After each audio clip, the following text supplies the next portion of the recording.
Agarwals everywhere के इस नए एपिसोड में उन लाखों अग्रवालों का स्वागत है जो समाज में, पढ़ाई में, बिजनेस में सबसे आगे रहते हैं। कहा जाता है कि भारत में 2 से ढाई करोड़ अग्रवाल बंधुत्व अवश्य हैं और इतना ही नहीं, पूरे वर्ल्ड में फैले हुए हैं। यूएस जाइए, यूके जाइए, सब जगह जाइए। तो इस चैनल का मीनिंग जो पर्पज़ यही रहेगा कि आपको और से अधिक जानकारी दी जाए कि और दूसरे अग्रवाल क्या क्या कर रहे हैं। कुछ अग्रवाल जो हैं किसी क्षेत्र में आगे हों तो उनकी चर्चा की जाए। और हर जगह पे अग्रवाल समाज होते हैं, वो एक्टिविटी कर रहे होते हैं। यहाँ तक कि यूएस वगैरह में भी सब जगह पे हैं, उनके बारे में कुछ आपको माहिती दी जाए। चलिए स्टार्ट करते हैं।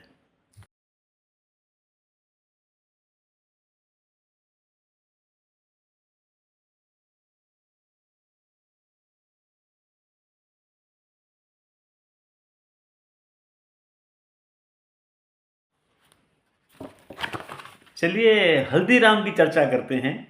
बड़ा फेमस ब्रांड नेम है जिसकी रिकॉल वैल्यू बहुत तगड़ी है। आप किसी भी शहर में पहुंच जाइए या बाद में न्यूयॉर्क जाइए, यूके जाइए, सब जगह आपको हल्दीराम के स्टोर दिखेंगे। इनकी शुरुआत हुई थी 1937 में और शुरुआत करने वाले थे गंगा बिशन अग्रवाल। बीकानेर में स्टार्ट किया था 1937 में। इसके बाद उन्होंने जयपुर में, दिल्ली में और काकड़ा में सब जगह अपने मैन्युफैक्चरिंग यूनिट लगाए। और नोएडा में उन्होंने अपना कॉर्पोरेट हेडक्वार्टर जो बनाया है वो नोएडा में बनाया हुआ है, दिल्ली के पास में बनाया है। और बड़ा अच्छा नाम कमाया है इन्होंने। और आपने राम रतन धन पायो मूवी शायद देखी हो, 2015 में आई थी। उस टाइम ये ब्रांड काफ़ी इन्होंने दिखाई थी और इन्होंने 1.5 करोड़ पैकेट बेचे थे उस फीचर के बारे में चर्चा करते हुए। तो दे गोट ए वंडरफुल पीआर ऑल्सो। और एक तरह की फास्ट मूविंग प्रोडक्ट बहुत सारे बनाते हैं और वर्ल्ड ओवर उनका नाम हो रहा है। तो अग्रवालों में इस तरह के और भी नाम हैं जिनके बारे में हम चर्चा करते रहेंगे। चलिए आगे बढ़ते हैं।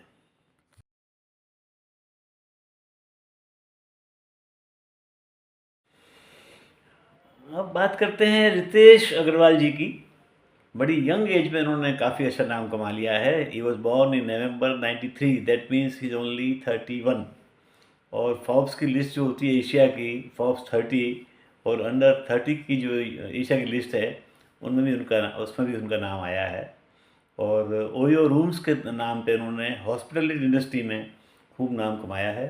वो अब तो इनका एक्सपांशन जो है वो दूसरे कंट्रीज में भी हो रहा है। He is a wonderful achiever.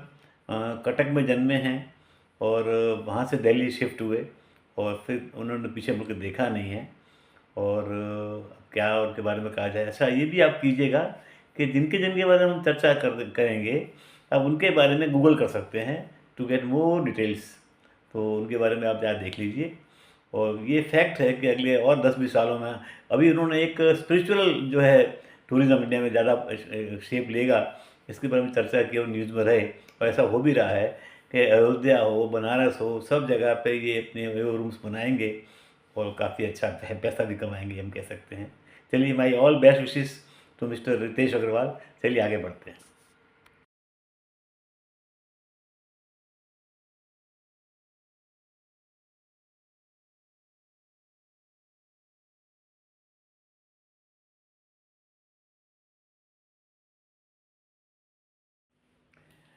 अग्रवालों की चर्चा हो और श्री अरविंद केजरीवाल जी की चर्चा ना हो, ये तो एक अन्याय हो जाएगा। और ये समझिए पिछले 20 सालों में उन्होंने बहुत तगड़ा नाम कमाया है। He has been IIT from Kharagpur, government के अच्छे जॉब में रहे और अन्ना आंदोलन से जुड़े और दिल्ली में 3 बार चीफ मिनिस्टर बने। एक तरह का रिकॉर्ड बनाया उन्होंने कि भाई किस तरह से किसी आंदोलन से निकल के पॉलिटिक्स में आया जा सकता है। अब ये अलग बात है कि कुछ दिनों से अभी अभी उनके उनके सितारे गर्दिश में हैं और वो आगे नहीं बढ़ पा रहे हैं। अभी इस बार हारे भी हैं। फिर भी एक नोटवर्ती काम जो है एक अग्रवाल होने के नाते उन्होंने किया है, इसकी नोट सब लोगों ने ली है। और 2005 में उनको मैग्सेसे अवार्ड भी मिला था परिवर्तन मूवमेंट में भाग लेने के लिए। काफ़ी कुछ नए काम किए हैं, कुछ नई उन्होंने पैटर्न डेवलप किए हैं जो कोई नहीं कर पाया है। ये भी गौर किया गया कि सभी अग्रवाल उनके साथ नहीं होते हैं, एक क्योंकि बहुत से अग्रवाल जो हैं वो बीजेपी के भी इतने, मोदी जी के इतने भक्त हैं। तो ये अलग बात है। लेकिन और एक उनकी जो बनाई हुई आम आदमी पार्टी है, वो अकेली पार्टी है जो एक से ज़्यादा राज्यों में रूल कर रही है, कर रही थी रादर, दिल्ली एंड पंजाब। अब दिल्ली उनके हाथ में नहीं रहा और पंजाब के बारे में लोग शक दिखा रहे थे कि कैसे आगे बढ़ेगा। कुछ उन्होंने जो सीएम हाउस बनाया था, उससे भी थोड़ी सी मार खाई है।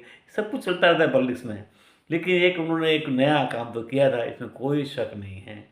तो और उनके बारे में तो आपको गूगल करने की ज़रूरत ही नहीं है, सब कुछ उनके बारे में सबको मालूम है। तो लेट्स होप कि वो फिर से एक बार आप फिर से आएंगे और उनका उदय फिर से होगा। चलिए आगे बढ़ते हैं।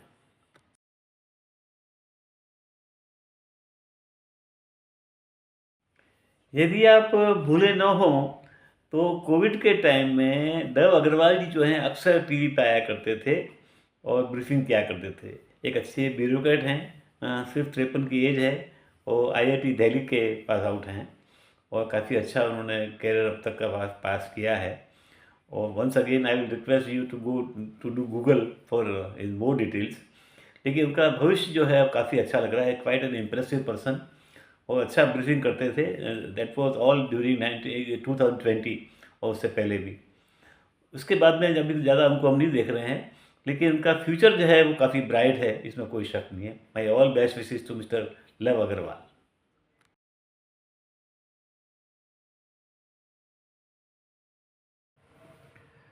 श्री परसोत्तम जी अग्रवाल, मतलब I should say doctor Parsottam ji Agarwal, उनकी चर्चा करना बहुत ज़रूरी है। उनकी एज करीब 70 होने जा रही है। 1955 का उनका जन्म है ग्वालियर में और पब्लिक सर्विस कमीशन में भी उन्होंने काम किया है और उन्होंने डॉक्टरेट जो की है वो जेएनयू से की है। और सबसे ज़्यादा उनका जिक्र करना इसलिए ज़रूरी है कि आपको आइडिया आएगा कि अग्रवाल कितने कितने डाइवर्स फील्ड्स में काम करते रहे हैं और अच्छा नाम कमाते हैं।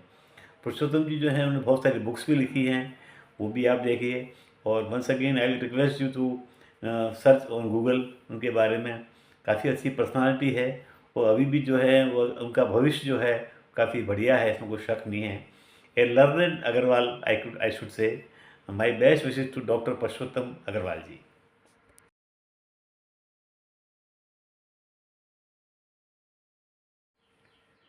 अंत में एक बुक के बारे में, हर एपिसोड में एक बुक के बारे में थोड़ी सी चर्चा हम किया करेंगे, क्योंकि इस नए ज़माने में बुक्स पढ़ना बहुत ज़रूरी है। ये आप भी शायद ज़्यादा समझते हैं, अग्रवाल लोग दूसरों से ज़्यादा समझते हैं, ज़्यादा पढ़े लिखे हैं और ज़्यादा जो हैं एडवांस्ड हैं। अभी अभी बुक फेयर भी दिल्ली में गया है, तो शायद दूसरे लोगों से ज़्यादा अग्रवाल वहाँ पे गए होंगे। मैं मानता हूँ कि अग्रवाल जो हैं उनको ज़्यादा कहने की ज़रूरत नहीं है, फिर भी ये किसी न किसी बुक के बारे में हर बार हम चर्चा करेंगे। तो इस बार हम बता रहे हैं रिच डैड पुअर डैड, ये आप ढूंढ के पढ़िए, अब हिंदी का ट्रांसलेशन भी आ गया है और रॉबर्ट कियोसाकी की ये बुक है और पिछले 25 सालों से लगातार खूब अच्छी बिक रही है। चलिए मिलेंगे अगले एपिसोड में। आपसे रिक्वेस्ट है कि ये जो एपिसोड है हर एक को अपने दोस्तों को शेयर कीजिए और आगे से रेगुलरली हमारा चैनल जो है देखते रहिए। Thank you.